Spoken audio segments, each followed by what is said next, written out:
Yes, sir. Mr. Alex Hunt, thank you for having me on. I appreciate it as always.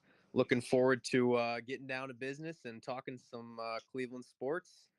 Got a lot to discuss this season, especially even though it's the off season for a couple of our Cleveland sports. It's still a prime time to discuss a lot of the big things going on for the city of Cleveland.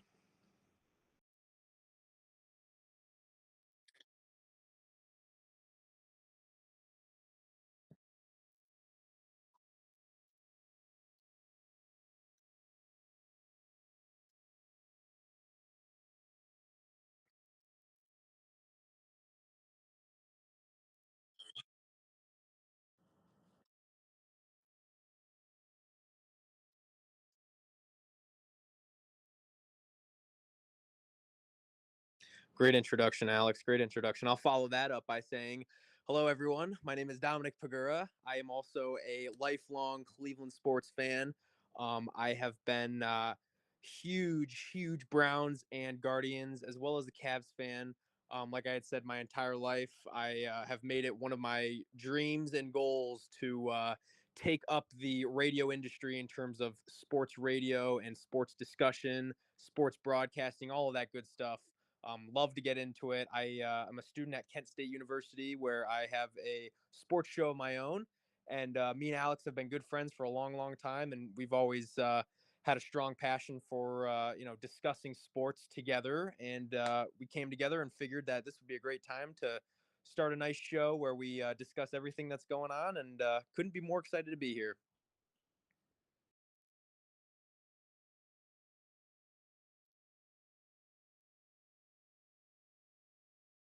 I appreciate that. Of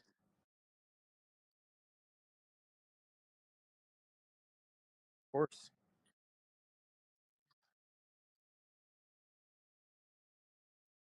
Yes, sir.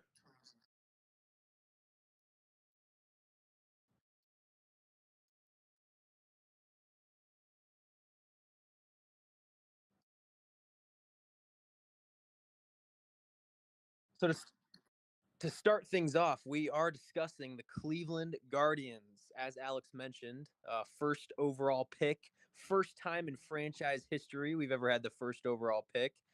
And personally, I think it went terrific. Yeah, it did, absolutely did. And sorry for the interruption. I totally forgot to tune my mic in on the desktop here. Sorry about that, ladies and gentlemen. I'm here. Oh, were you not That's on there? absolutely hilarious. But anyway, way to knock off the first episode jitters there, ladies and Hey, gentlemen. I am it Alex Hunt. happens. Welcome to the Daily Dose Show, everybody. I am sorry, just tuning in now. Uh, Of First and foremost, yeah, Dom. Welcome, Dom Pagura, and course, of course. glad to have you on the show, man. I'm excited for what's to come here. Yes, But sir. Yes, sir. yeah, as we were talking about the Cleveland Guardians' first overall pick, Travis Banana. Bazana. I'm about to just call him Banana at this point. Call him But bananas, man. Bananas for Bazana. that dude is absolutely crazy. The Australian adding He's a another monster. adding another Oregon State alum to the team from It's Stephen Kwan. it's huge, man. Pairing him up with Stephen Kwan is going to be a really, really big deal personally to me. They played together, I think, Kwan's final season at Oregon State. I know he's a young guy, but I mean, this kid can play. He led the Pac-12 in home runs, hits, and OBS. So I mean, it was kind of a no-brainer to take this guy number one. Honestly, to me, Yeah. No, I mean you're absolute, dude. You're absolutely correct. I mean, I kept hearing names from different people. I mean, ESPN.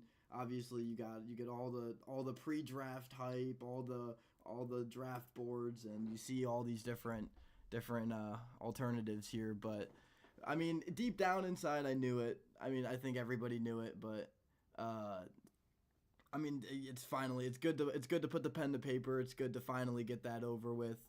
Um, Obviously, I mean, I've heard everything to the point where they were gonna pick him and trade him. So I've heard yeah, absolutely every single different kind of variation here. I yep, mean, the only other person I genuinely saw fit was that boy Calzone. Calzone, Dude, I just Calzone. made nicknames for all these people because they got fantastic last names to do it They for. do. They But absolutely do. I mean, he was an absolute stud.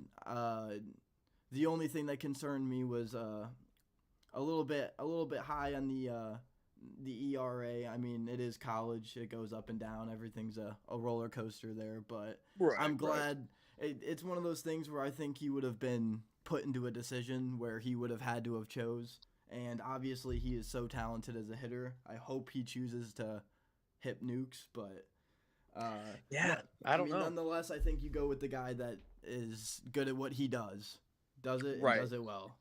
And So, personally with Caglianone, I believe that's who you're referring to there. oh, The absolutely, yes, player out of Caglione, Florida. 100%. Florida, the Two-way Florida player out of alum. Florida. If those of you at home don't know, he was a pitcher and an outfielder.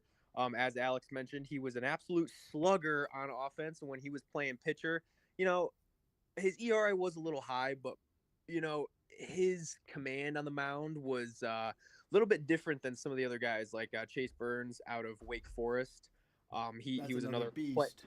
another beast who could have gone number one if the Guardians were looking that direction. But with Caglianone, though, I felt at a certain point, probably in about April or May, that he could have been a number one pick, no doubt about it. But as the season kind of went on, and some of these other guys started to really find their grooves and start to really churn up their numbers a little bit, it kind of became a backseat to some of the other guys that I really felt deserved that number one overall draft selection. And he ended up with Kansas City, which personally that's a really good organization to end up in. They're of course on the uprise, I mean, as that's a good person to so are pair. we.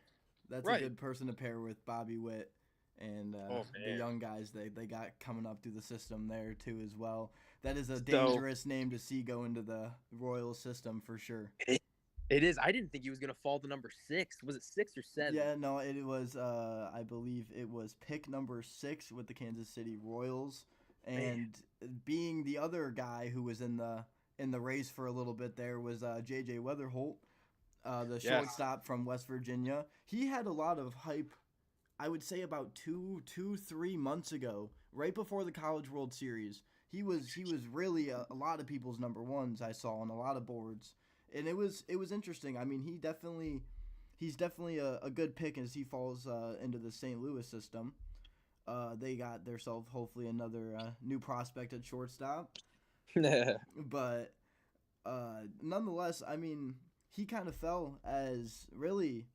I mean, Travis Bazana really just. I mean, took a leap. I mean, he took a leap, and really, as it looks on the field, no one else was probably gonna pick him. I mean, the Reds went with a pitcher, so You know, it's interesting though because a lot of people don't know that Bazana can be moved around too. His secondary positions are left field and center field, and a lot of people know that center field is kind of a big if right now for the Cleveland Guardians with Tyler Freeman's recent struggles, and of course the ongoing cycle of Straw and Schneeman out there, whoever you want to put out there. Nobody's going to come close to playing as well as Travis Bazana is going to be. Once he is called up to the main roster, it'll be interesting to see where he plays. I think he'll be. I think he'll be a good rotational player with Andres Jimenez, of course, at second base there. But to me, I think Bazana was a no brainer for us specifically because of his experience and his leadership playing for one of the top baseball programs in all of college baseball, being the Oregon State Beavers. I remember, like I had said, I was thinking back to April, May, around that time, paying attention to some of the other prospects, and Bazana was he was definitely one of the guys you wanted to watch out for. But again, like you had mentioned, it was kind of a toss up between four, maybe even five different guys that could have been taken number one overall. And I think with the scouting that the Guardians organization did, as well as the just doing their due diligence in terms of finding the best possible player for the future of the Guardians. I think this was a home run pick, no pun intended. And we'll be seeing a lot of home runs out of Mr. Travis Bazana in the near future. and honestly, uh, I trust the Guardians front office more than just about anybody.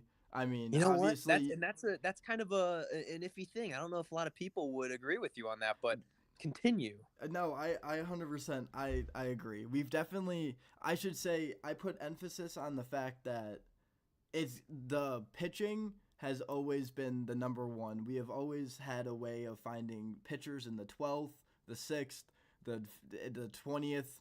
It doesn't matter what round. The Guardians have Doesn't always matter. found a way to sneak some kind of ace out of the woodworks no matter what pick they've been given. And Yep. honestly, 90% of the time it's not a first round pick. I mean, if you Right. look at their track record, they have very little first round pick pitchers who have actually go on to become at least an ace or at least a top 3 pitcher, I should say. But nonetheless, they have always been the pitching prospect team. And as of recently, as you see all these players kind of come up, it starts to hit you a little bit that I mean, with the depth that this roster has, and obviously a lot of it is up and down, and baseball is a very up and down game. But Mm-hmm. as I mean, Martinez, as all these Sheeman, as Noel, all these players that come up. I mean, it's just these either come from draft picks, being that we drafted a couple of people. Uh, we've gotten a lot of people out of trades, and so all of that. I mean, all of it's the front office regardless. But all these little moves, like getting Josh Naylor for how we got him, and I mean, we got obviously, like we got Andre Jimenez from getting rid of Lindor. We were gonna get rid of Lindor anyway, but to get a player like Jimenez out of it, and we got Rosario, I believe, for a little bit as a We rental, did. And We that, did. I mean, that happened to be a great, what, 3 year rental? That worked It's out pretty fairly. I mean, pretty decent, I'd yeah, say. Pretty he decent. had that nice, that beautiful game winner against New York in the playoffs 2 years ago. If we remember Oh that, yeah. that was a good little moment. I remember listening. I remember listening to that on the radio on the way home. I was flipping out in my car. I'll never forget that. I was flipping out in my car. But I listen. I trusted this front office. I knew that. I mean, first and foremost, I knew that whatever pick they made was going to be right for the organization. I mean, they they've had way too much time and they are way too good. And they had no worries. They Mm-mm. knew like they were up. It was them. They have nobody ahead of them. Nobody can take their guy. Like they don't have a number 2, 3 option. They have the number 1 option.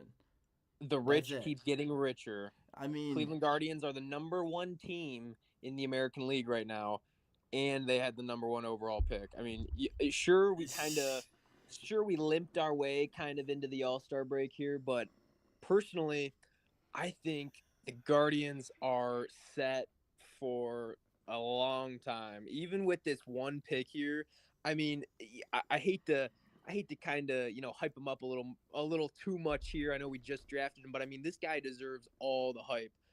28 home runs yeah, last season, no. I mean, I a agree. 407 batting average. Yeah, 407. yeah, yeah, Kid's a monster. He yeah, he is consistent. He is a slugger, and he is a class act. I would say. I've heard a lot from the ESPN analysts and around the world of yep. college baseball that this kid is he's serious, he's determined, and that I, he's ready to be a major league player, pretty I mean, much. yeah, absolutely. I mean, and honestly, all the comments I've been seeing recently from Cleveland sports fans as the pick got announced was, "How fast can we get him to Cleveland?" And that is a Yeah, right. really, really good question because, you know, obviously our team, not no complaints in the team and how the team is performing right now, but there's nothing better than that first round hype. I mean, we see Paul Skeens making the All Star game just a year after being drafted, so I think us Insane. Guardians fans are a little itchy to get our All Star. So We're due. We're we're due. due. No, we are beyond due for a first round pick to become that person that takes us home. And uh, I do wanna give a quick little shout out to Charlie Condone from Georgia who went to Colorado. That dude had The 30 rock. plus home runs and he is going to Colorado. I just want everybody to know that this dude has all the potential to absolutely rake 50 plus home runs. Yeah, man. I mean, we'll see. And thank We'll God see he's what he not in can our do. division. We'll see what he can do in the Mile High City. I mean, as you know, uh, Coors Field is well known for the home runs that are hit Oh, there. it So, supplies the juice. All you got to do is put the bat to the ball and it yep, supplies all the power. It'll carry. It'll absolutely. pick it up and it'll carry it away. I mean, it's a gift and a curse. It'll test then that's the problem when if you're a pitcher, you definitely aren't the happiest. I mean, you're excited, but you're nonetheless the one ballpark besides maybe San Francisco is another one that lets that ball carry out. But I mean, yeah, Colorado is the place that if you're a pitcher and you're a starter, I mean, just look at Cal Quantrill's numbers this year. Quantrill, He yeah. he pitches. I mean, he pitches really well, and honestly, he's been having a decent year. It's just he's playing in Colorado, and he's Tough. a contact. He's a pitch to contact guy. So Right. that's a recipe for absolute complete and utter failure. And Hey, he learned it from the best in Cleveland. which was statistically maybe the worst ballpark to hit home runs in last year. So he went Yeah. from maybe the one of the worst to now the best. So that's a little bit of a topic of discussion for him. He's definitely sitting there wondering how it's the same Quite contact, shocking. but balls are going just a little bit farther. I will say that. It's quite shocking, I will say. Yes, sir. Oh man. Well, uh hop off the Outside, Guardians for a little yeah, I bit. was gonna say outside of that, what do we want to discuss today? I know we've got a little bit of things to kind of get through. Obviously, this is our first show here at the Daily Dose, so we want to kind of find a nice rhythm for how our streams are gonna go from now on into the future. And I think a good starting point was absolutely to start with the Cleveland Guardians. Of course, the luck of the draw. We decide to go live the night of the MLB draft, but there's plenty of other stuff going on outside of baseball in Cleveland. Oh Of no, I mean course, absolutely, a busy absolutely. off season for the Cleveland Browns, busy off season for the Cleveland Cavaliers. Um, but it really just depends on where we want to go with this, Alex. I'll Uh, let you kind of dictate where we head oh, as absolutely. we I move mean, on with the show here. first and foremost, I want to thank everybody who's listening right now. I appreciate the support on episode number 1 here. Everything's gonna get a little bit better from here. I promise. Each week. We will not have a 5-minute mic dispute. And yeah, we'll certainly be a little bit more on our P's and Q's, but I appreciate you guys sticking in with us today. Of course. And don't forget to drop a like and subscribe, support the channel. Yes. We do plan on having another show sometime this week. It'll Of course. be posted on any of the social medias, which are in the bottom right corner of the screen. Don't forget to get a check out on that. Those two are the Instagrams for me, AA Hunt, double underscores, and Dominic underscore Pagura. And then Yo. the Daily Dose with the 3 as the E with a capital T, D, and D on that.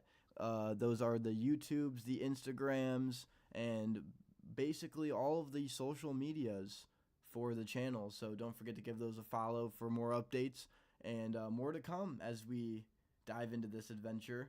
But as you said, yeah, we have sure of a lot to talk about in the off-season news. Just because they're not in season doesn't mean that there's not plenty of stuff to talk about. That is There's a hell for of a lot to absolute talk sure. about. That's for absolutely sure. I also do want to say, I do see a comment about it. The face cams will come in either the next show or the show after that. We had some technical difficulties with that for today. Other than that, I mean, You guys will see our beautiful faces Oh, here don't soon. you worry about it, guys. Our beautiful faces are to come 100%. But other than that, I think we should start with the team that just got kicked into the offseason here not too long ago, the Cleveland Cavaliers. After after a season that some may want to forget with the high hopes that this team had, but some may want to lean on and learn from. We had definitely an up and down season, battling injuries and rumors of this person leaving and this coach getting fired and why is this person doing that, and everything getting micromanaged because the team just could not stay healthy, which ends up, of course, hurting the team chemistry, the chemistry with the coach, and definitely everything. I mean, and definitely the chemistry between the front office and the head coach, seeing that JP Bickerstaff is seeing his way out of the door. Kenny Atkinson, I mean, a great pickup in my opinion. There's definitely some names swirling around. I did not see his much. I did see a little bit about it, but they finally put the pen to paper on that again. So new coach, out with the old, in with the new. I'm definitely excited as we see what kind of trades and pickups and signings are to come before the beginning of the season for the Cavs. Anything else you'd like to add there, Dom? Well, really, I just want to point out the fact that the Cleveland Cavaliers came in 4th in the Eastern Conference this year. Of course, the number 1 seed in the Eastern Conference was the Boston Celtics, who went on to win the NBA championship. Congratulations. Yeah, whatever. You can congratulate them, whatever. I know a lot of Boston fans myself. Yeah, so do I. I've been giving them hell, but yeah, the Boston Celtics 64-18 compared to the Cavaliers 48-34. The Cavs can do so much better than that, and I think they could have done so much better than that if, like you had mentioned, they were able to stay healthy. And so staying healthy is going to be a huge key to the 2024-2025 season coming up. Another big key is going to be the impact of Kenny Atkinson, newly acquired head coach. Kenny Atkinson is I would say he's a coach with some pedigree. I could say, he's got a lot of experience around the league. Absolutely. He also has experience coaching our star player Donovan Mitchell. They coached and played together in Utah. Utah, yes, yes, yes. Yes, That's very and good. it's absolutely great to see a player like Donovan Mitchell want to stick around in Cleveland. Of course, we've seen our star players in football and baseball in Jose Ramirez and Miles Garrett. They want to be in Cleveland for a long period of time, if not for their entire careers. And I think Donovan Mitchell's just just underneath that. I think if we're able to put something together, he may join that conversation here in the next coming He, year. But yeah, he just needs you know, years, it years, is years. right, He, and he needs to be so years, and here's 3 more years. I mean, at least two with that player option coming in the third year there. But right, you got two. You got two yep, years, and honestly, this team has every ambition and every asset, and they have more to add. So I mean, I'd wholeheartedly believe, and you hit that nail on the head with Kenny Atkinson. I believe he definitely he's a getter done. He's a guy who comes in with his way of playing and his style, and uh, I mean, I've heard a lot of things where people are saying that he's he's not very much of a players coach. He's more of a coach. Then he hires people who are all players coaches to help. right, But yep, I mean, I see that to a degree. But also, I mean, if you look at interviews from him when he first came in, the first thing he said is he loves the relationship he gets to make with the players. And I mean, at the end of the day, you are the head coach. So whether you want to or not, you are going to bear a lot of responsibility on the team and how the team chemistry is in general, and not even just between him and the players, but the players amongst themselves. You oh are for you sure, are the guy who has to set the tone and also, keep everything in line, and that's a thing that we all believe Bickerstaff kind of started slipping on, and yep, some may say otherwise, but I mean, with the disappointing end of the season, obviously against the defending champion Boston Celtics in the second round there, you hate to see it because you really do believe if your team's healthy there, you have Jared Allen the whole series that you have a chance. You really do, but would have when been a you have game. Donovan Mitchell in and out, man, I mean it's tough when you got really just Darius and Evan Mobley who played, I mean, a hell of a series, especially for Ugh. all the hate that he got throughout the series and throughout that whole entire playoffs, and really just all year seeing that people had a lot of high hopes, but once again, injuries and just, I mean, insert here things to just get caught up in the outside. It's definitely it was a disappointing end, but it's the start to a new beginning, a great new beginning, as they are looking Indeed. to clean that front house out and maybe look to add a couple new threats for next year to finally pull the trigger and get it going. My biggest issue, and I was really hoping you weren't going to mention him, Max Struess. For what we gave him and for what we got out of him during the regular season, I will say he had a pretty decent regular season to start, and as it went on, Yep. he continued to progress and progress. I feel as if though once the playoffs came around, he didn't have that edge that he had during the regular season, and I think that was something we were really missing because he was playing a lot of minutes with all the injuries that we had, and so Yeah. minus Mitchell and minus Mobley and Allen and whoever was in and out of the lineup. We need that consistency, especially out of a guy like Struess, who we gave a lot of money to last offseason. We need more out of him. And kind of to steer away from Struess more with Garland, that was another big thing with Garland was the Whew, don't get me started on this one. This is. consistency was just it was all over the place with him, and a lot of times it just didn't seem like his head was in the game. Can I And can I personally, can I say a stat here real quick absolutely, just while you're on this absolutely. topic? All right, so this is from the conference first round and the conference semifinals of the Cavaliers. This is the highest score on our team for every game. So in Orlando, obviously you had 7 games, and it was Donovan Mitchell, Jared Allen, Donovan Mitchell, Donovan Mitchell, Donovan Mitchell. The Mm. conference semifinals is Donovan Mitchell, Donovan Mitchell, Donovan Mitchell, Darius Garland, Evan Mobley.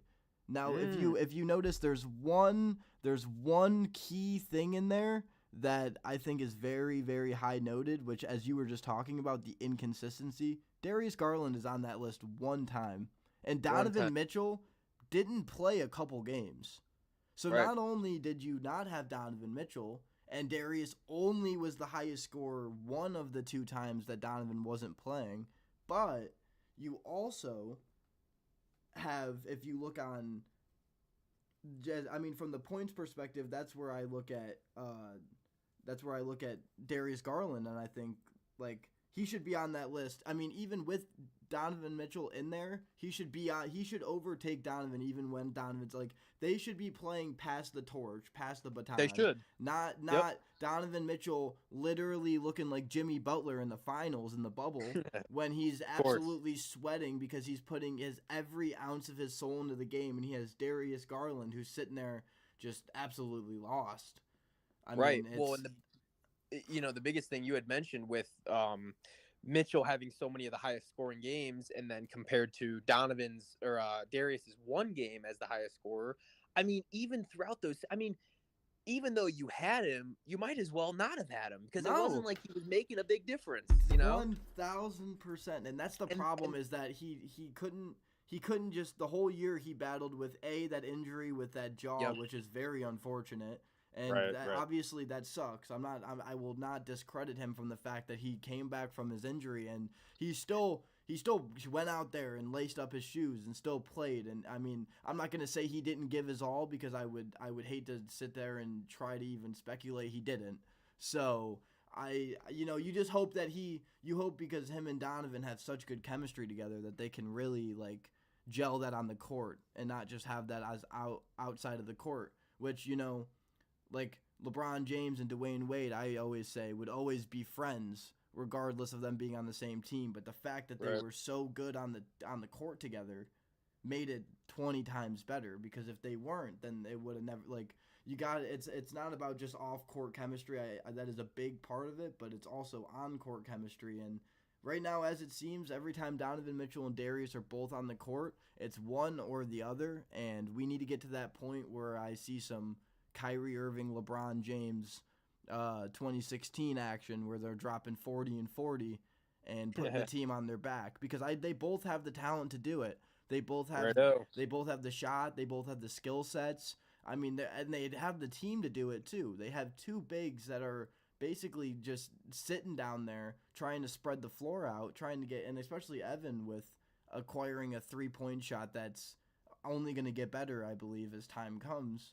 You're spreading the floor out. You have plenty of room for playmakers like Darius and Donovan who are super quick and can get to the hole and score on a big defender, on a small defender, who are so versatile. They should be putting up big numbers against all these players just by how their team is spacing. But it just seemed like I don't know if it was coaching, and once again the coach is fired, so we could be sitting here and next year they could both look like glue. It could Yeah. stick. So I Yeah. mean, we're sitting here on strictly just statistics from last year and a coach that is fired now.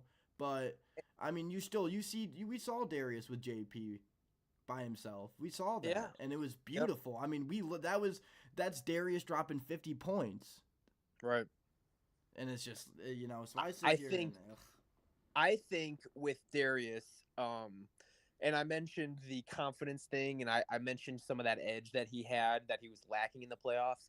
I think a lot of those guys started to really lose that and lose that faith because of JB and his coaching style. And I think that not discrediting JB at all for what he was able to do here and accomplish, not even just over the last few seasons, but even just this season. I mean, what a turnaround from what we had last year where we got swept by the New York Knicks in the first round.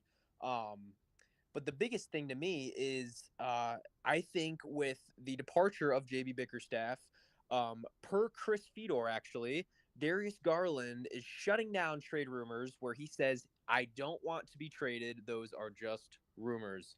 So, with that being said, I think this would have been a much different conversation about a month or two ago before JB was ultimately released or fired. Um, I think we could have been. I think we could have absolutely seen one of our star players be traded or request a trade. But I think with the acquisition of Kenny Atkinson and the putting all the chips into the middle of the table here, in terms of what the Cavs are trying to get out of the current roster, I think this is the biggest thing for Cleveland basketball.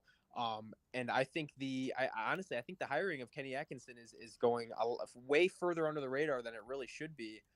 Because I think he's going to be, like you mentioned, that glue that we're hoping to see between Mitchell and Garland. I think he'll be a key component in finding that glue between Garland, Mitchell, and hopefully Mobley and Allen, because I've heard a lot about the development of Mobley, and with where we're at in his career so far after the couple years since he's been drafted, they really want to speed up his development. They want to accelerate at a fast pace, to get him to the kind of level that he has always been expected to play at, especially being a top 5 pick in the NBA draft that year for Cleveland. So with the key word I think for this segment being glue, Yeah. I think the glue will definitely show up this coming season. May take a little bit. There's going to be some bumps in the road. But if these guys are as determined and as ready to win as they seem to be, I think this is going to be a really exciting year to come. Oh no, I mean absolutely. I mean I'm beyond excited, and I chuckle a little bit because I was just reading the comments, and one of them said, "Get Aaron Judge," and I had to laugh a little bit because as much as we all would wish, the Guardians wouldn't even give that money to Jose Ramirez, and for all he gave to the city of Cleveland, Good that lord. yeah, I don't think the Guardians got that one in their payroll, but Uh, that would be great. Honestly, I I'm all in on that. But yeah, you know I what? mean, Personally, I think even if this is kind of getting away from the Cavs here, but I think even if the Guardians were to give him the most money ever, I still don't think the Yankees would allow that to happen. no, they wouldn't. They wouldn't, especially to go to us, because as much as people want to No, deny it, the Guardians and the Yankees find each other in the playoffs every very, very, very, very often. every So, time. I mean, it's become one of those rivalries that you sit there and you're like, well, it just keeps on going. I mean, every game that they play is electric from the beginning to the end. I mean, with the Josh Naylor and Garrett Cole babying Oh from my two gosh, years I was ago. at that game. I was at Yeah, that game. yeah. I mean, it's just. I mean, it's obviously they've gotten the best of us. We've gotten the best of them. I mean, it's been one of those things where I hate the Yankees. I do, and I hate's a strong word, but I really do hate the Yankees. And Yankees. but I do respect that. No matter what, they play us tough. We play them tough, and at the end of the day, the best team will win because they do every single time. And That matchup is box it office. it is. It is every time. I mean, and the funny thing about it is once again the team that spends no money always seems to find themselves in playoff games against the teams with big bucks, and it just comes down to the fact that the team believes. You I know what think that. else? Yeah, go ahead. Go No, on. go ahead. Sorry, go ahead. No, Continue. all I was gonna say was it's simply just a belief. If you look at all these teams that have runs that are small market teams that aren't the Guardians, because the Guardians seemingly always tend to be the one team that just pop out no matter how little money they spend. It seems I mean it's a belief. It's a belief. The team believes they have, because every team has skill. Everybody in the MLB is in the MLB for a reason. It's timing, it's development, it's personnel. It's the right people at the right time. And honestly, it can happen to anybody. A rookie. We saw it when the Houston Astros won with Jeremy Pena. He came out of nowhere and just won the MVP. He was a rookie, and we kind of see him dwindle down a little bit. But like Yep. when you look at it, I mean that like they won, and he played probably the biggest role in that. And I mean it's just belief. It's because he believed in himself, and that team just had a belief. They knew that they could do it, and they did it. I mean, and that's obviously not a small market team, but Jeremy Pena was a person who kind of hit the scene running for that year to kind of make it all happen. He was the glue, as it seems to be the key word for today. But we going back to the Cavaliers here got a little off topic there. We did. We did. We Uh, did. the NBA draft was not too long ago, which Not we too long. got. No, it Too long. was just a week or two ago there, and we got to see a little bit of controversy, and obviously the Cavaliers they had a late pick, so nothing hyped around the world, but No, not none too the great. nothing hyped around the world, but at the end of the day, the controversy coming with Bronny and LeBron. Obviously, Bronny getting picked with the 55th pick by the Los Angeles Lakers. There, um, it's kind of funny because the media obviously spits that image that it's LeBron's son and LeBron plays on the team, so it makes just about sense. And it's just so happened that LeBron signed a deal right after his son got drafted by the team. So as much as the Lakers don't want any rumors or speculation that they just picked him to keep LeBron, I mean, we're all human beings and we're all part of the media. So we know very well that that is not how this is going to go, and we are 1,000% going to sit here and say that Bronny definitely had a little bit of tinkering going on with LeBron. Not saying that Yeah, I he don't isn't. know, man. Not saying that he isn't. I 100%. I am on the train. I am on the train that he is talented enough and has the skill set to be a good 3 and D kind of player. Someone who isn't going to put up a crazy amount of stats on the stat line, but he will give you those defensive numbers, and he could potentially win 1 to 2 defensive player of the years. I believe it. It's not like he doesn't have the skills. It's not like he doesn't have the frame and the size and the athleticism to do it.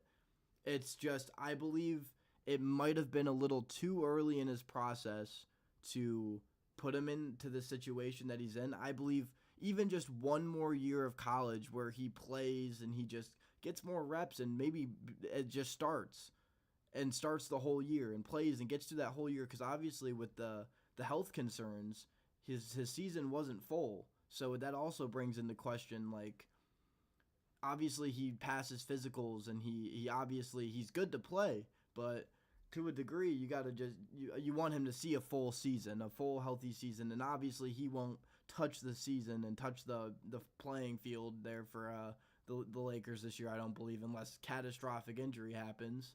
But it's definitely it's definitely something that I believe he if he gets good development and he progresses the way he should, he can be a starter or a sixth man in the NBA. I believe it, and he will give you good defensive numbers. And if he can adapt and get a little bit of LeBron in him when it comes to scoring, even if it's just driving to the lane and getting two and getting an and one or getting a foul, like, all those are big. I mean, defenses. I mean, it wins championships, so you're not going to complain about getting a defensive specialist at 55. And I do like the fact that you mentioned Bronny. Of course, big draft pick for the Los Angeles Lakers there, joining his father. Boston should have got him at 54 just to do it. They should have You just did it know, just to do it.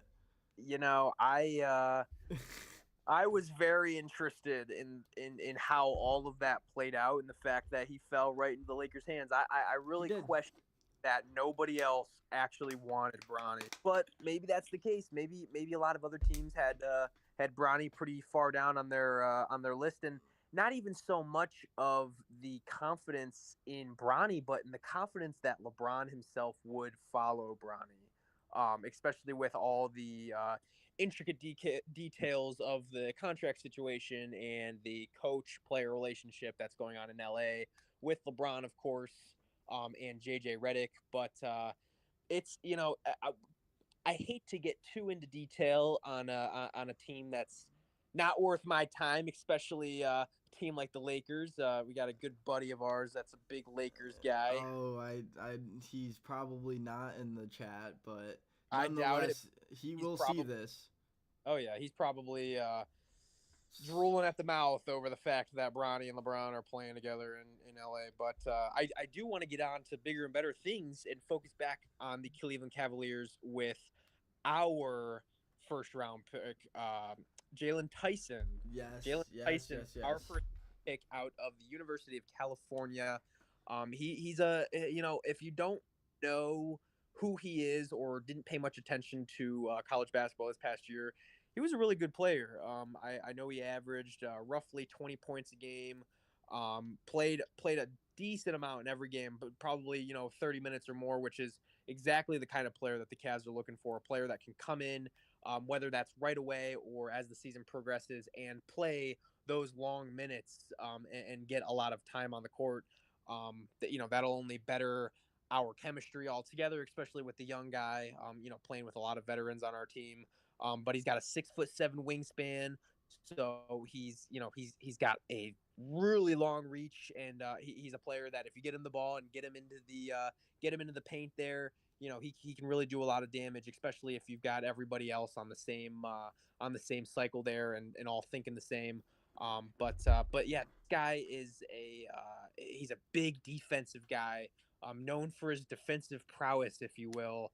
Um, and apparently he's already kind of set a pretty massive goal for himself coming into the rookie year, saying Yes. that he wants to become an all defensive player and winning a championship right off the bat. And that's a lot of young players' aspirations as they enter the league. But for this guy being drafted to the Cavaliers and really making it known that he wants to be a number one guy from the start and really help contribute on this team that really could use, even if that's off the bench or somebody that comes up from the charge if he's going to play at the charge or if he's going to be more of a bench guy all year, through and through.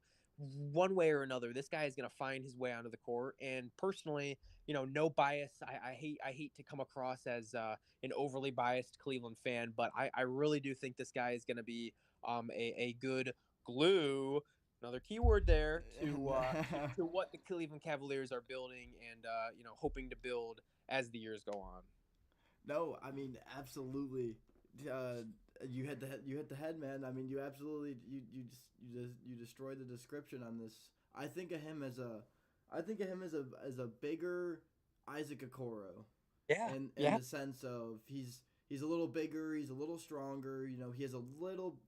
I mean, and honestly, they are very much the same in their abilities to score and what they did at their respective schools. And honestly, I would very much like to see the comparison of their numbers in college, because I bet you they probably look fairly similar. yeah. I mean, I the only guarantee it. difference, yeah, the only difference being is the height and the wingspan, which obviously are very big. And Isaac Okoro does often get talked about in his height department for the position that he wants to try to play. Right. So I mean, you almost, and it sucks because I really do, and I think Okoro added a 3 point shot, really added a lot to his game this year and made him a fairly good player who seemed in the playoffs like he at sometimes was the only player who could make a 3 point shot or any shot. So nonetheless, he gives me the in between, like a Karis LeVert and an Isaac Okoro kind of vibe, where he has more of the Karis length, but his defense and scoring very much fit the description of an Isaac Okoro, and Karis LeVert is very good defense as well. But And you know what? I've been thinking about it a lot recently. I am pretty confident in the fact that looking back on this past season and kind of looking at the state of the roster that we had, of course, we mentioned all the injuries that we suffered and all of the ups and downs that, they come with the season. Every year, every team faces some ups and downs. But for some reason, the Cavaliers always have some pretty unique issues. And I think all Cleveland sports teams have some pretty unique issues that are generally different than the rest of their respective leagues. But nonetheless, I think Cleveland's big issue, of course, was the bench presence on the team and their ability to contribute in the later halves of games and in moments that ultimately shouldn't have been a question that other teams bench role players will absolutely get the job done. We just had a lot of inconsistency, and I think with where we were at this past season, with who we had on our bench and who, in terms of who's in our farm system, if you will, more so like our G League and just stuff like that. And guys getting called up, getting some playing time, getting sent back down, this and that.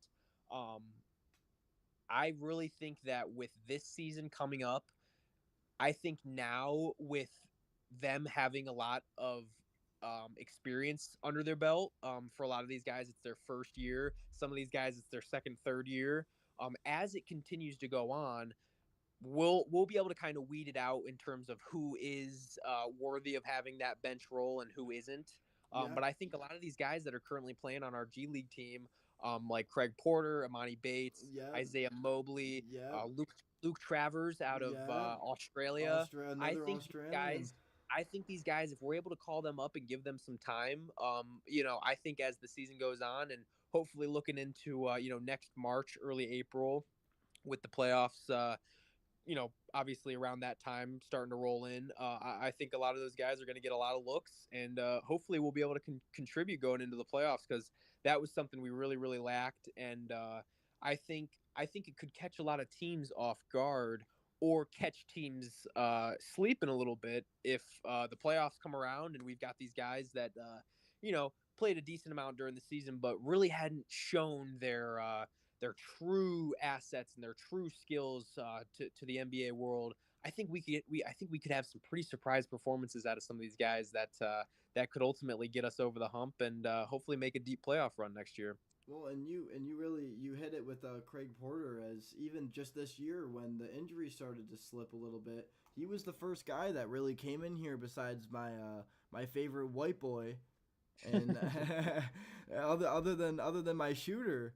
Yeah, Craig Porter Jr. came in and he gave you valuable minutes, and it was one of those dudes that I almost wanted to see in the playoffs more as we kind of got to that injury prone, because I mean he just gave you such valuable minutes as a rookie Yep. that I mean he earned himself. They respectfully signed him to a contract because Mm-hmm. I mean yeah I would have too. He came in here and he gave you value. He gave you minutes. I mean he did everything he was supposed to when he came in here on nobody knew who he was. I mean, as a Cleveland Cavaliers fan myself, I had no idea who he was. And I mean, he showed me exactly who he was, and that's a player where obviously amid all those Darius Garland rumors, you were almost sitting there like, well, they're definitely gonna get someone to kind of fix that gap. But with what you saw from Craig Porter, I mean, it was almost like if he could become almost the guy that Donovan Mitchell needs, which is a person who can score but Yep. also has a really good ability to pass and is a pass first point Facilitate. guard kind of Facilitate player. the offense. Yeah, and Darius, I love Darius, but he's one or the other. I feel like he is either in Yep. a facilitating mood where he wants Yep. to pass, or he's in a Yep. scoring mood where he wants to drop 50. And he can't be with Donovan Mitchell because No. he needs to be able to facilitate and still be able to at least produce 20 plus points a game, at least. And I don't know what his average was this year. I'd have to relook it up. I believe it was somewhere around that mark where it could have been a little over. But with the injuries, obviously, the games played is a little down. So Yep. it's an off season for sure to test stats from this Cleveland team, I believe. Uh, but yeah, I mean, other than that, I think that's a very big portion of the news here from Cleveland as we kind of wait for all the trade deadlines and all these other things. Not the trade deadline, but free agency to kind Yes.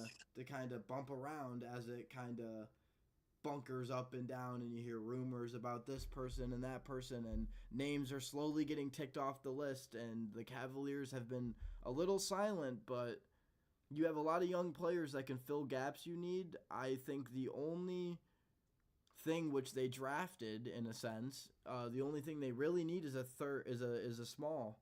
They need a small Yeah. forward. They need that Yep. dude that's really just in there to get you buckets. A dude Yep. who can just get in there and give you 20 points. Someone who Yep. can just go in there and is just they they will take their open shots, the shots that they know are open, and if they don't have it, they will pass the ball. You just need somebody who can just play like almost like a young Marcus Morris. I mean, you saw him, you saw them pull up with the Morris brother pull into the Cleveland scene in the playoffs and absolutely show out. And you almost need someone like that who can be that flame starter when the 1 and 2 aren't going well, but someone who's just gonna get you a bucket, someone who you can count on because you can always count on Mitchell. You want to hopefully count on Garland, but you're sitting there and you're hoping that you can get that three that you can count on because Evan Mobley and Jared Allen are good at what they do and they will give you their respective buckets and their rebounds. So it's just about finding that third that really gels it all. And you know what? That's I again couldn't have said it any better. And especially looking at what has happened around the Eastern Conference already. Looking at the New York Knicks, who Uh, who have absolutely dominated the offseason so far, in the acquisitions of a couple really notable players. Um, and even looking at the Boston Celtics, of course, the defending champions of this past season, the rising Milwaukee Bucks, the 76ers with their huge acquisition of PG3, and the health of Joel Embiid, of course. The East is just going to get even more difficult, and so the Cavaliers, as we've talked about, especially with the signing and the extension of Donovan Mitchell, huge for us. Which I think the signing of Mitchell ultimately played into Darius Garland wanting to stick around. Of course, he shot down those trade rumors, and he said he wants to stick around here. that I was think that stupid. all I think that all depended on Donovan Mitchell, and as stupid as that sounds, No, that's just kind of the no, reality of no, it no, all. no. I really, I 100% agree with you on the fact that I believe that Mitchell staying plays a really big factor into what happens to Garland here in the near future. Yeah. But I do want to say that it was a shame. It was very much a sad thing to see that, you know, at the end of the day, like Cleveland, the Cavaliers did not want the season to end how it ended. They didn't want it No. to. They didn't want it to go how it went. At the end of the day, every player in that locker room was just as upset as every fan sitting on the couch about the Right. fact that the season ended the way it did. So Right. the fact that the media instantly went to straight rumors about the team chemistry, about the coach, about Darius wanting to leave if Donovan stayed, and Donovan isn't going to stay because he wants to go and win now and he doesn't think that Cleveland can, and this, that, the third. I mean, it was really just sad to see because it was directly, I mean, within the day or two after we lost that last game to Boston, it was instant. It was like it was like Cleveland media was just waiting for this moment to blow up this whole entire. I mean, and as Darius says, fake rumors about about the team and the chemistry and about the fact that I mean he wanted to leave in general and you see those rumors, you don't know what to believe. They come from credited sources, so you're sitting Right. there like, damn, is my starting point guard really just gonna leave because Donovan Mitchell? Like Right. and you're sitting there and then you have to go through the whole what if he does leave and it brings you back to Kyrie Irving where are we gonna lose another point guard because of a star player on our team? Ego. Yeah, ego. I mean, and at the end of the day, This ego. ego. Really, Yep. ego. Not being able to know your role. Not being able to not be happier in the NBA, but yeah, I mean, accept. It's about accepting your role, and I think It's Darius is having a slightly hard time, and maybe it was just Bickerstaff's role for him. I mean, agreed. and that really could be it as well as we sit here. We're just as clueless as anybody else. I mean, we have a whole new coach, so now this they could bring the same team in and they could go and win the whole thing. And we could sit Agreed. there and be like, "Oh my god, like it was Bickerstaff and this team Right. just needed a bump. They needed a boost. That's Right. it." And honestly, like as obviously this off season is slowly going to start to wind down and you'll start to get a little bit more into the preseason and you'll start to get into all that and the off-season signings and all that will kind of end out. The teams will start to get together. We're at that point where the Cavs. I mean, I would expect to see at least 1 to 2 moves. Now, whether they're big or small, I think they're gonna do something. They'll sign somebody or do something or move around something just to add a little flair because yeah, I mean like you said, you've seen the Knicks and the 76ers and all these teams in the East are now, guess it's all a big chase for who is going to beat Boston. And So I was going to say real quick, I'm just going to rattle off 7 teams: Boston, New York, Milwaukee, Cleveland, Indianapolis, or Indiana, I guess you could say, whatever, yeah, uh, Philly, and Orlando.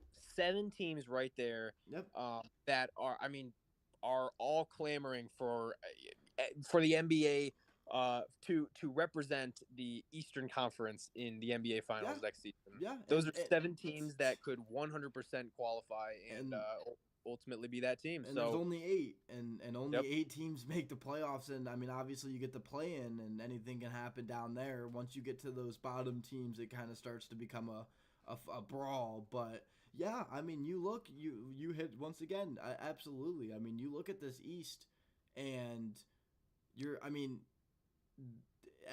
every team that you just named is 100% almost on a day to day basis with each other where they all can play, and it just depends on the day. It just depends on who shows up. It yep, depends on who plays. And honestly, I mean, as much as we sit here and it sucks because you want to have the dominant team, you want to be like the old Cavs where we didn't even have to blink twice in the East.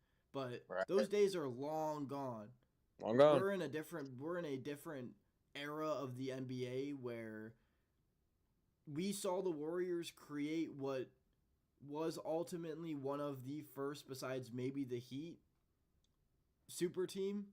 Yep, And now, if you look all around the board, I mean, you can go anywhere in the East, and I mean, you could go to 7 teams in the East, and you are instantly going to be a competitor for the championship. I mean, every one of those teams has a chance to win it, and yep, I mean, if you just look at the schedule that Boston had to get there, and then how they played and who they played and then the way that they played them, it's like you almost want to sit there and say like, dang, they got in a sense blessed. They really did. I mean, you got a did. Jimmy Butlerless Heat besides game 1, and you barely won, and then you lost the next game, and then you went and played Cleveland, who Yep, was not healthy to begin the series. They already didn't have Jared Allen, but then they lost Donovan Mitchell, and they were battling injuries. So then you beat them, you let them scrape off one against you and whatever, and you go on to the next and you play Indiana, who, I mean, to be fair, no disrespect to Indiana, but New York should have been that team.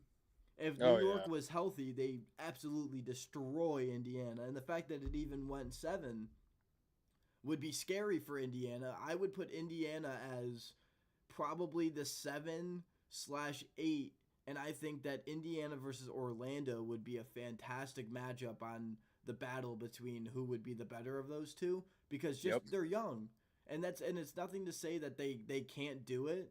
They're just insanely young. You're talking about two really young teams in Orlando and Indiana crazy. that are, I mean, they got there. They worked their asses off. Orlando gave Did. the Cleveland 7 of the hardest games ever. I mean, if we didn't have home court advantage, we probably lose that series. 100%. 100%. And the fact that that's even in question, is scary to say. Looking ahead at the future of the Eastern Conference, and I was even looking at overall league standings. I mean, Cleveland was number 11. They were just shy of the top 10 in terms of record for the entire league, not just Eastern Conference, but Western and Eastern. They were number 11. They were behind teams such as the Phoenix Suns, the New Orleans Pelicans, the Los Angeles Clippers, the Milwaukee Bucks. Couple of those teams in there that I 100% could see the Cleveland Cavaliers swapping places with them. I mean, those are just a few games separating those teams there. I'm talking 3 games max that separate those teams from Cleveland being an 11th seed in the whole league to being a top 6 seed, top 7 seed in the entire Well, league, and I mean, even top 5. yeah, no, and you saw that. We saw that with the fact that the Cavs, I mean, in a sense, tanked that game to not play Yeah, the 76ers. yeah. They did not want to play the 76ers. So what did they do? Morons. They said we won Orlando, so they lost that last game. They threw the game. They lost the game that they 100% should have won somehow. And yeah, now we're sitting here and they played Orlando, and yes, they won the series at the end of the day, but it was not. It was the maybe the most excruciating series to watch. I 100%. mean, it could not have been. It could not have been any scarier if you were a Cavs fan for that series. And so, yeah, I mean, this East will be a tough one to come for a long time. The West hopes to shape out. You got a couple good teams. I think you got a good top five, I would say, when healthy. Yep. Definitely not the strength of the East. I would say definitely you start to drop off very much in the bottom tier teams of the standings there. But the East is, I mean, the East is going to be given a run for its money, and I wouldn't be surprised as if every single year a different team from the East went to the finals. It wouldn't Yeah. surprise me at all because I genuinely think if the Celtics played a healthy Cavs, a healthy, not even Heat, I'll give them the Heat, a healthy Cavs, they get the Knicks healthy instead of the Pacers, and they play. I would even say it wouldn't be Dallas. It would probably be a I mean, I don't know, because Denver was healthy. They just didn't show up. Minnesota played their asses off, but they were just young. I mean, and I give credit to Dallas because they handled business. I mean, the Minnesota was looking insanely dominant, and they handled business. So I Denver, mean, uh, Dallas put their big boy pants on for sure, and definitely turned the heat up on Minnesota there. and shout out to Kyrie Irving for that too. By the way, as much as Cleveland has a love hate relationship with Kyrie, I think we've all grown to forgive him and love him and wish to see success from him because he wishes the same for us. So Blech. it sucks. It sucks. And as a Cavs fan, you always just sit there and you think about how good he still is and the fact that he should still be on the Cavs. Think about what if. What You if he just stuck it's the around? biggest. It's probably one of the biggest what ifs in Cleveland sports history. Besides, I Yeah. mean, a very few other ones. You could count the drive, the fumble as a couple what ifs. You could Yeah. count. I mean, Game 7 of the Cubs. What if there was never a rain delay? What if? I mean, you could sit here and we could sit here and play the what if Cleveland edition all day long. And What if honestly, LeBron never blocked that Andre Iguodala what if Kyrie layup never there? hit exactly? What if Kyrie never hit the shot? Like, I mean, it's just Yeah, we a lot could of what sit ifs. you could sit here. What if Rajay Davis just never hit that home run? What if that What if game Raj ended? Davis struck out? Yeah. What if it ended tragically and he just never hit that home run and we never got to even experience the rain delay that ended up coming and ended up ultimately throwing off the momentum? But here we are, and I think here with a getting a little timestamp here. If you don't got anything else to necessarily talk about in the Cleveland world, I think we hit that one pretty hard. We can get get going on our third and final sport, our Yeah, third team, and moving definitely along. not our least favorite team, and No, definitely not not at all. Cleveland's least favorite team. We saved the best for We last. definitely save the best for last here because we are going to be talking about our Cleveland Browns and Brownie. the interesting end of a season, we'll say, because at the end of the day, it was a little disappointing, but it was ultimately a fantastic ride and one that honestly I don't think Cleveland fans would ultimately trade for a second. I mean, I don't even know where to begin with this one. I mean, Man, this I don't even know. I mean, from the in season to now the off season, the rumors, the news, the insert here, Deshaun Watson all over the place. It seems like when you see the Browns in sports media, besides on the Flacco Mania run, it was basically something bad to say about Deshaun Watson. you know, So, and that's the thing too. I could go all day and night yo, talking about Deshaun Watson and 100%. what's to be with Watson and what we could have already seen. But at the end of the day, I think everything that has happened for the Browns has happened for a reason. And I think, One, yep. Go yeah, ahead, I think, keep I going. think, I think that with, of course, how last season played out. There were a lot of ups and a lot of downs, and I think back to when I think back to last season, I think back to each and every week because each and every week, no matter if it was the playing the Cardinals or if it was playing the Seattle Seahawks or even if it was playing, the Baltimore Ravens twice a year, there are reasons why the Browns made it to where they were, and there are reasons for why the Browns made it and ultimately failed. But the key to all of this is that every week matters in the NFL, and we Yep. saw that last year. Those guys came every single week, most cases, and were 100% all on each other's side. They all had each other's backs. They were playing for one another. They were playing for the coaches. They were playing, most importantly, for the fans of Cleveland. Me and you, Alex. He was playing. They were playing for They were guys like playing for us, man. They were playing and beyond us. They were playing for the city. yep, They embraced every single thing, and that's what it was, man. That's what yep, really I think just that was the key. That was what the recipe was for how the season went. Was they just played like Cleveland. yep. They played like Cleveland, a city that no matter what happens, refuses to ever let anything get them down, refuses to let anything ever get in their way. It's a team that no matter what happens, and They thrive in the face of adversity. they do. When and it's a thing where this Browns team for the last, to be honest, 2 3 years has had every reason to sit here and doubt themselves and Yep, be. And they could have had every reason to have the worst season ever. They yep, genuinely could have won 5 6 games and called it a yeah, year. yeah, They made the playoffs. They, besides the Ravens being literally just an unstoppable force in the records, and then not even that, we were one game. The Ravens needed to lose one game, and we were the number one team in our division. yeah, Like that was really a thing that we sat there and thought about. Like we yep. really were like at the end of the season, we sat there with Joe Flacco as our starting quarterback, no Nick Chubb, half of our defense just slowly depleted, half of our most of our offensive line depleted. Amari Cooper on a battling injury offense. I mean, and Joe Flacco who came in off the couch with Flacco his off the couch. mother and just balled. I mean, gave us the greatest. I mean, we watched Joe Flacco destroy us for so long, and it came full circle because he genuinely gave us a season that, I mean, we won't forget beyond the Baker season.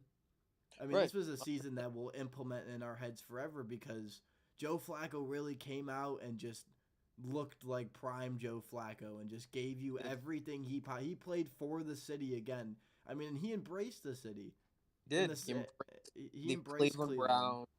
He embraced the Cleveland Browns, um, the grit and the integrity that it takes to play in this city, and he took that and he ran with it.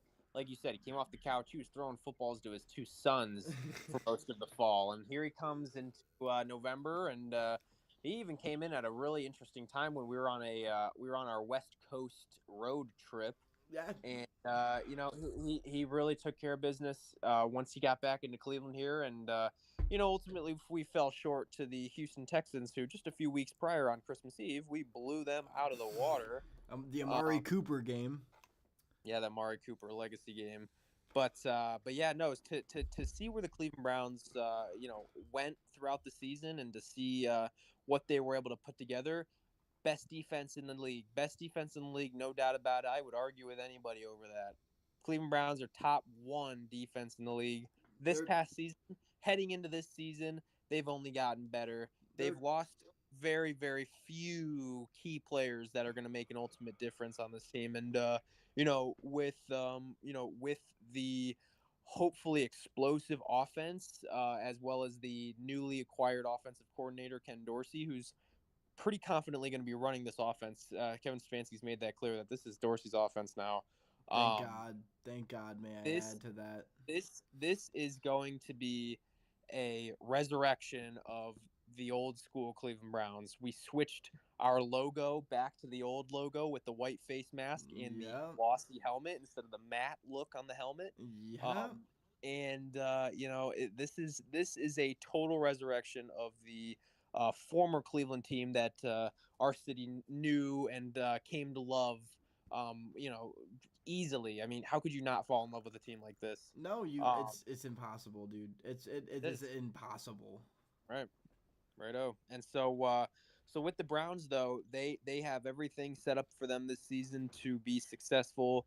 With the pending health of the team, of course, that's been a big issue with the Browns the last couple seasons is their ability to stay healthy throughout the season. Of course, we had seen a couple backup players step into some pretty notable roles and succeed this year. We need our starters to play at the top of their game. Hopefully, Nick Chubb can come back from that gruesome leg injury and be the same guy that he was when he left. And hopefully Watson can find his groove and take us back to the old Clemson and early Houston Texans days, where he really decided to take this league over by just overnight, honestly, and become a true franchise player. That'll be him in Cleveland this year. I mean, dude, there's and first and foremost, I do wanna say I want to touch on the topic of welcome to Cleveland, Jerry Judy.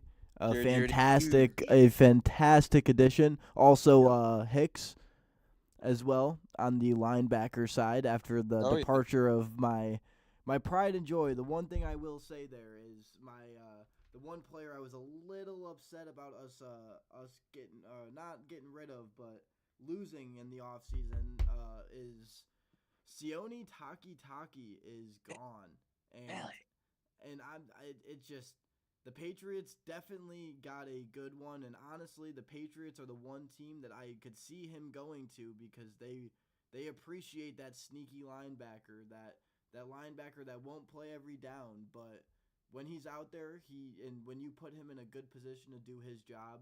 I mean, Sione Taki was just as good as anybody when he was Physical. physical. I mean, he's a downhill runner. He's a big man who's got good decent speed. He has he I Sucked mean, at tackling in space, but yeah, I mean nonetheless he definitely had his strengths and his weaknesses, and the right. Browns were really good at bringing out his strengths a lot, and they Yep. were, and he played very well, and he worked himself up to get a good contract with the Patriots, and I wish him nothing but the best. But I just, especially this year, like he stepped up just a little bit, and it was just enough to add such a key piece in the linebacker room. Now, obviously, you replace him very quickly. Also, Anthony Walker, your Mike, your guy, which A wall. obviously you assume will get replaced with the new linebacker in town, JOK. But you get Aaron Hicks, and listen, Jordan Hicks. Jordan Hicks. Sorry, Aaron Hicks is a baseball player. We were just He is. it Yeah. had me thinking about baseball, All hundred right. So, percent. But Jordan Hicks, you get him, and I mean he's a little bit older, yes, but at the end of the day, he's a player that just got a big rest coming off of injury. yep. He's a player that he's a veteran. He has more than enough time in here and more than enough tape to show that he is a beyond solid linebacker. He is a upper echelon linebacker and was definitely in his prime. Now you're just hoping, as you were with Clowney and as you were with, or as you are currently with Zedarius, is that you're hoping you can still get those young years. Still, you're hoping for 1 to 2 good young years where he still is showing slow decrease in his ability. So 100%. you're hoping to squeeze some years out of him. I mean, they re-sign in a bunch of. I mean, they really got done what they needed to. They re-signed the defensive line. They upgraded the defensive line a little bit. I mean, the draft, they got pieces. They obviously did not have a first round draft pick, which they haven't for this is the second year now, I believe, right? Yeah. Yep. And so you hope once again that we're finally to the point where we get our first round picks back. So hopefully that will come out in the future for good. But I mean, you got a team here that I believe if mended should be better than the team was last year. I believe that as much as it doesn't feel like they very much got better, and it feels like they might have even gotten worse with some of the people that they lost, which was few, but they did lose a couple of pieces that make you think, oh no, just a little bit. But nonetheless, I think they added the right players. They have young players who showed very good splits of potential. Ronnie Harrison being one of them, Alex Wright being another one. Phew. Those two players who are super young and on fresh rookie deals that are, I mean, absolutely showed tremendous potential. And we'll take Ronnie Hickman out of the Texans last game. Obviously, he should not be playing. He should not start in that game to start with. So He's getting smoked. it was a bad place for a rookie to be, and obviously you would hope that one still strives through, but you hope that he learns, and he shouldn't have been out there, and he No, definitely didn't get the reps at start enough for him to even have really any chance in the NFL to try to do something. And he did in that Jets game where he had that pick six, and he showed so many spurts. But yeah, he definitely should not have started that game. But he's another player to look out here for in the next couple years to pair up with Grant Delpit as absolutely, man. as he bounces back as well from I injuries. I think the future of the Browns is very very bright, my friend. Very Oh, very bright. I think it's super bright. I think there's plenty to look forward to for this next season to come, and obviously Cleveland. I believe Cleveland is a mixture of all three sports, where they don't give one sport in particular too much more love than the others. But I Yep. definitely will say the Brownies are definitely Cleveland's home, and Def- uh, just them being good in and of itself is something that we can all sit here and just take a moment to breathe on. The fact that we Yep. can sit here and have expectations every year of going to the playoffs is something that, I mean, especially us being 21 years old, that's not too easy to come by. I'm not gonna lie to you, Entire man. So entire lives.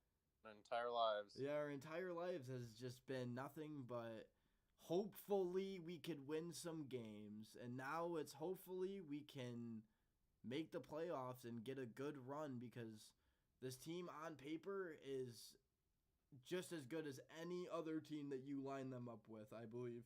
Especially with the moves that came around the AFC North in general, and we won't talk on those too much here. But you got some moves around the AFC North. Obviously, the Steelers went double quarterbacks on you. They got rid of some players as well, and they add drop. Obviously, they have none of their quarterbacks anymore from last year. They're removing and remodeling. So you get the Ravens, who kind of lost Roquan, I believe. Like Eric Henry. They got Derrick Henry. They I they don't think they I don't think they lost. No, Real. who what was the what's the oh my goodness, their other linebacker who went to the Steelers. What's his name? Patrick Queen. Patrick Queen. There it is. See, I'm thinking the same linebacker. No, And to be fair, they're both second. I was like, insanely. wait a minute. Roquan To Smith. be Did he actually? fair, they're both insanely good at what they do. So Oh, yeah. both you got two high caliber players there, but they do lose one of those, but it stays in the division and Yep. not to the right team in my opinion. Yep. So I totally agree. Cincinnati looks a little rough as they had some drama. 100% going through with obviously. They just suck. I mean, it's not. They're the, Listen, I mean, they're the, you have they're Joe the Burrow. Kentucky. You have Joe Burrow coming off an injury, which you hope that he can come back from and have a way better season. You have T. Higgins, who you're praying. I mean, you have him for now, but you're honestly at this point, if you're a Cincinnati fan, you almost want to get something out of him than to get nothing out of him. So, because at this point, I feel like they're driving that relationship into the ground with a stake, and they're just waiting until the point where he leaves, and then guess what? They get absolutely nothing from him, and Yep. then they're stuck there saying, "Wow, we should have traded him a year ago when he demanded it." Right. So I mean, I think the Bengals have been the only team that have slowly might have declined a little bit coming into this offseason. I really do think that the So moves that they have made come in. I don't think that they really equate to the moves that have been going out. They lose Joe Mixon. I mean, that's a huge. I mean, as much as he's on the decline with the fact that he was in that Nick Chubb draft, but still, I mean, he was still last year. He was a solid player. I mean, a yeah. solid piece to their team, and to lose someone like that, and really, I mean, I know they signed a running back, and I'm not 100. I believe it was the other Colt, right? Because there was Naeem Hines. Didn't they get like Marlon Mack or Uh some? yes. Because I believe it was the other Colt. Because I mean, obviously, uh, it's still a solid player nonetheless, but not the Joe Mixon kind of quality running back. And with a team that definitely liked to run the ball a little bit to get Joe Burrow in on some play action game and to get Joe Burrow out of the pocket a little bit and get him throwing in his groove, you hope to see that they do something to mend that. And obviously they had that backup who definitely showed out a little bit as Joe Mixon kind of took some games and took some less snaps as the season came to an end and they lost their playoff hopes. But yeah, I mean, you really you're sitting there, and if you're a Browns fan, you got better. The Ravens, I mean, they pretty much stayed the same, but I guess with Derrick Henry, you can say they got better, but I'll I'm not say worried. I'm not worried I'm about a not single. worried about it. The Browns have always been really good at stopping Derrick Henry, and not only that, but he's not quick and he doesn't fit in with that read option play because he's just not he's going to get eaten alive in the backfield when he needs to make that dude miss. When he needs to make that edge, when he needs to make that Myles Garrett screaming off the edge miss, that Right. Zadarius miss, I feel like he every single year for the last couple years he's slowly losing that ability to do so, and yet he's still once again high end, very, very, very good running back. I mean, he's as solid as they come. I still just think that he's not as dangerous as he was, and the Browns have always had a really, really, really good scheme against him. And Yep. so I think that if anything, it benefits the Browns because they might even have had a tougher time against their other running backs than Derrick Henry, just because I, of the quickness. I am not worried whether it's the Ravens, Steelers, or Bengals. I'm not worried about a single AFC North team. Not worried And about. and really, and if you look around the league right now, the AFC's in a very weird spot where you're wondering, is Buffalo going to retain? You hope the Chargers make a jump that they were supposed to make last year that they never did. They've been supposed to make a leap for 4 years now, and Yep. they haven't. So you wait. I mean, there's a lot of throw. Are the Chiefs gonna like?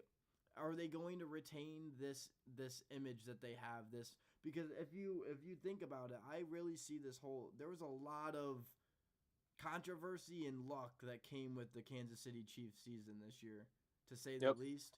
And I don't think it's a sustainable way of winning Super Bowls.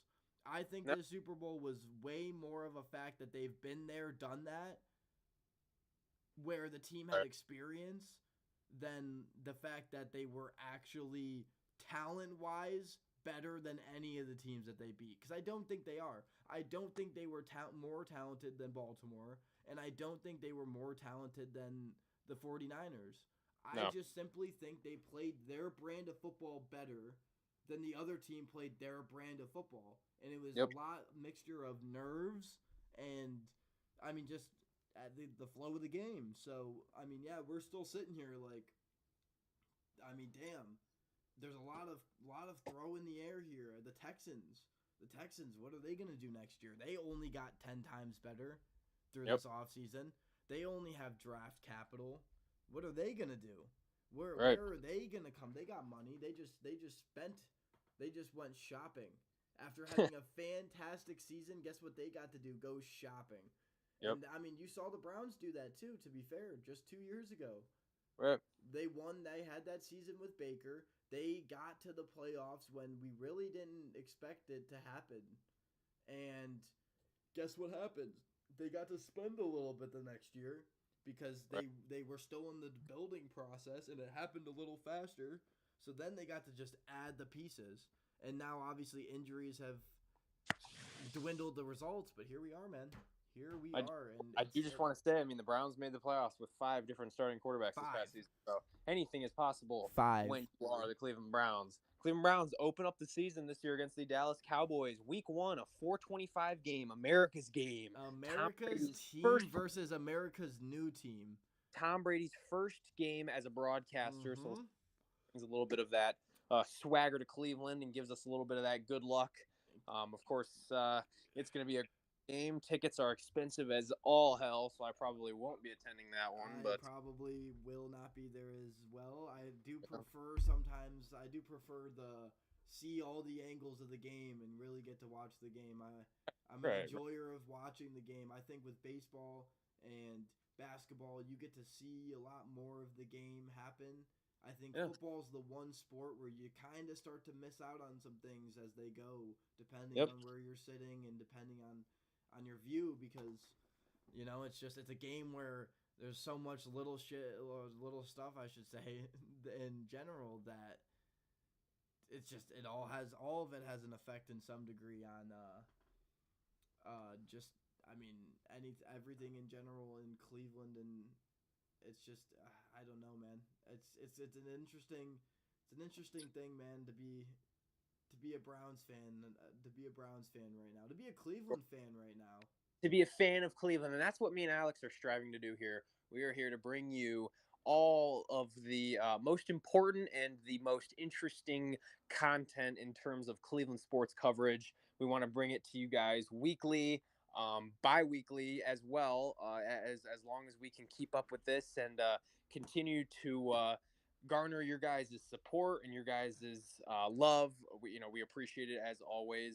But all of that is going to keep us going and continue to push us to be better each and every week. That's our main goal, is to get better and better each and every week and continue to push out and usher in a new era of Cleveland sports coverage, and really just have fun with this because that's what it's all about. It's absolutely, man. I mean, I'm already having a blast for one Me too. episode in, and I can't wait for the next one, man. I do want to say, I mean, just tallying off of what you said right there, I want to say thank you to everybody who tuned in. We got a good amount of support here. Thank you for everybody who dropped a like and subscribed. We went from not a single subscriber to I believe we are about at 10. Wow. So I'll take a 10x any All right. single day. Let's go. Let's So start. we do appreciate the love from everybody. Everybody tuning in. We do apologize for no webcams today. Obviously, we know you want Next. to see our beautiful faces, but Beautiful thank you smiles. for thank you for letting us be imperfect with you guys, and thank you for Of course. letting us learn and grow as we learn to take on Cleveland sports media and turn it into something that is way more enlightening, way more happy, way more something that you want to listen to every single day, something that catches your eye, someone that relates to you about Cleveland sports, who's been a fan and seen it all through their entire life. And Yep. I will say, not to toot our own horns, but you got two perfect people here to do the job for you. So we do appreciate you guys, everybody. To the three people that I have in my feed subscribe: Josh Backey, Reed Nicholas, and Dylan. I do appreciate the subscribes to Go. the show. And Let's go. don't forget as I turn here to the social media page, don't forget to drop a follow on Instagram to both me and Dominic Pagura. That is AA Hunt 2 underscores and Dominic_Pagura. And then Sure. don't forget to follow us on Instagram, on TikTok, on YouTube, on all your social media platforms. The Daily Dose, 3 instead of an E, with a capital T, D, and D. But as we get back here to kind of wrapping the show up, it's show number 1. Trust me, we got plenty of more Guardians to talk about as they Okay. become the focal point as we hit the All-Star break. Obviously, the end of the first half wasn't as good as the start of it, but you get a break, and there's a lot of pros and a lot of good that came out of that first half. So we're excited to kind of break down a little bit more of that first half, including Stephen Kwan's fiery hot start, David Fry coming out of the woodworks, Josh Naylor finding a little bit more consistency in that left hand against that lefty, as last year he had a little bit of improvement, but this year he's hitting the lefty all across the board and starting to put the ball out of the park against lefties, which is something that we never used to see from him. So as we see him mature, Jose is having a hell of a season right now and is a dark horse, a slight little, not a dark horse, but he's a horse nonetheless in this MVP race. He might be scratching the top five right now, but I wouldn't be surprised towards the end of the season if he doesn't skip his way up to third, as in the top three at least.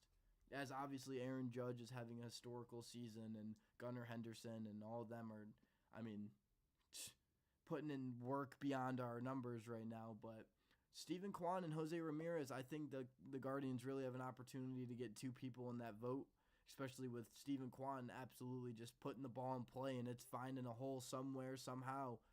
And he's adding a little bit of power, so now he's getting those home runs going. So Yep. we're sitting here with nothing but excitement for that second half, as the next show will be us kind of breaking down the All-Star break, also talking about the second half of the Guardian season as it is to come. Also filling you in on any breaking news or updates as it may come in the offseason for both the Cavaliers and the Browns. But other than that, unless you got something else to add, Dom, it was an absolute pleasure for the first show, man. I think it was an absolute success. I had a fantastic time talking to you about sports, about Yeah. Cleveland in general, man. Sports, It's man. a good time to be a Cleveland sports fan.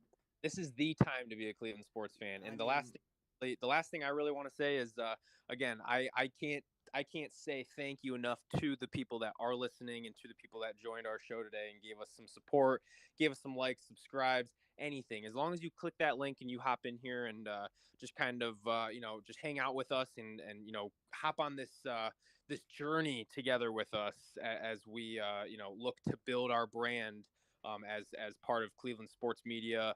And it's a really exciting journey, and we couldn't do it without you listeners at home, and your unwavering support, I should say. I mean, we had nothing more than an absolute success on the first show.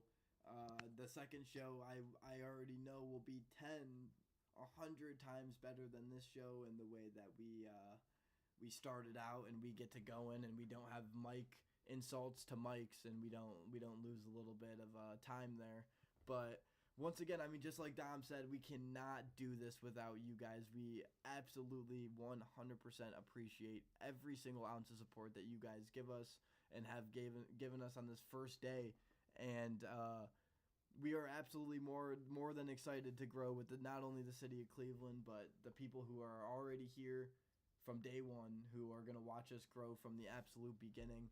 I mean, we appreciate you guys to the max, whether you are a friend or a friend of a friend or a viewer of a random click, or you got us somehow in your feed. We appreciate the support. We appreciate the views. We appreciate the likes, the subscribes, and don't forget to leave a comment, as it is the first ever show. So do not be afraid to leave a comment on things that we can do better, segments you might want to see, things you might want us to talk about as we go forward. But other than that, it's been an absolute pleasure, and we are going to be excited to see you guys in the next show, which should be Wednesday, Thursday, in the area around then. So, Yep. but other than that, Dom, I mean, once again, it's been a pleasure. Yes, sir. To times to come, this will not be. This is the first, definitely the first, but will definitely not be the last time. First of many. And so we appreciate everybody here as we're getting a random viewer spike here at the end of the show. So Oh, really? we do appreciate you guys joining in here late Don't course. forget that you can watch this as a video directly after it is done. So you can go back, rewatch it, check in on segments. Next week we will have the segments a little bit more thought out. This was more of a introduction show, something that we were kind of just talking, getting on here, making sure everything was working well as it wasn't. So that's a good thing to fix. So next show, I would expect maybe a little face reveal there on the face cams, but yeah, just a little bit more coordination and a little bit smoother of an experience for everybody. But we do appreciate you guys. We do love the absolute crap out of everybody who joins in and who supports the stream and just loves Cleveland sports as much as I know me and Dom do, seeing that we're sitting here talking to you guys today about it, rambling for an hour and 41 minutes. This will probably be the longest show that we do besides breaking news and special events and certain things like that. So we do appreciate you guys sticking through with us. Other than that, Dom, I mean, it's been an absolute pleasure, brother. I am excited for the next one to come later this week and weeks to come after that, months, years, decades, for all I care. As long as you guys love us talking, we will continue to talk. I promise that. But other than that, if you don't got anything else to add, Dom, Nope. this Let's roll out. I believe that this will be the end of the stream. I appreciate everybody for watching, listening, however you are getting your daily dose of Cleveland sports. Other than that, it has been an absolute pleasure to all you beautiful people. Have a great rest of your night and to a week to come. Other than See you next that, peace.